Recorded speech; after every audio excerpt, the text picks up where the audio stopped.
So our gospel today is just two verses, and it would seem pretty straightforward, right?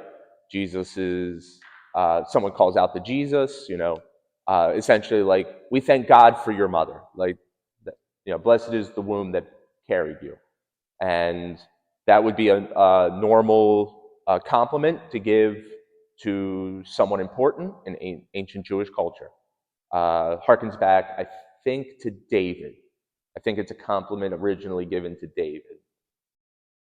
Now I'm thinking I'm wrong. I didn't look it up, but it's an Old Testament thing. Blessed is the womb that carried you. Thank God for your mother. Jesus doesn't dispute this. And we as Catholics, sitting in a church named in honor of his mother, we recognize the importance of Mary's yes.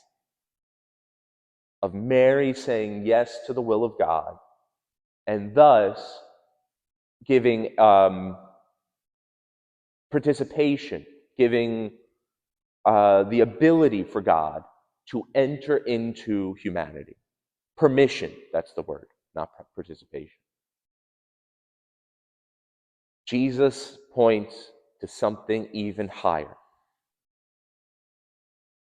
And so we as Catholics, with all of our understanding of the Gospels, with all of our Marian doctrines, with our churches named in honor of the Blessed Mother, we have to recognize that as good as she is, Jesus is pointing us to his word.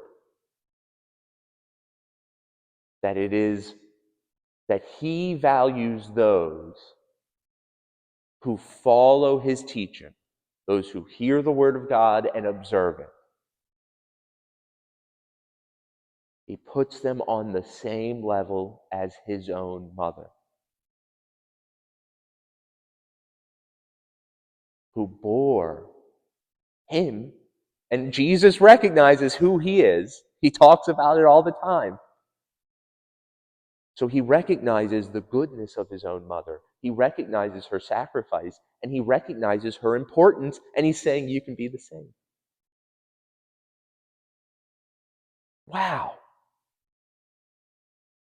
So many of us, especially people of my generation, and I know I'm not preaching to many of those this morning,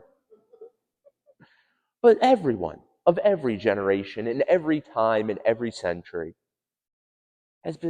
we've all desired to do great things, to leave our mark on the world, to make something of our lives, to be successful. Brothers and sisters, if we believe, if in our heart of hearts, if we have true faith that observing the Word of God makes us similar to she who bore God in her womb, that's a great thing in and of itself. It gives purpose, meaning, function to our lives. And it lets us know that our Father in heaven values us immensely. For our part, do we observe his law? Do we follow his word? Do we listen to his teaching? Does it make a real impact in our lives? Because if the word of God makes a real impact in our lives, what Jesus tells us today is then our lives will make a real impact on the world.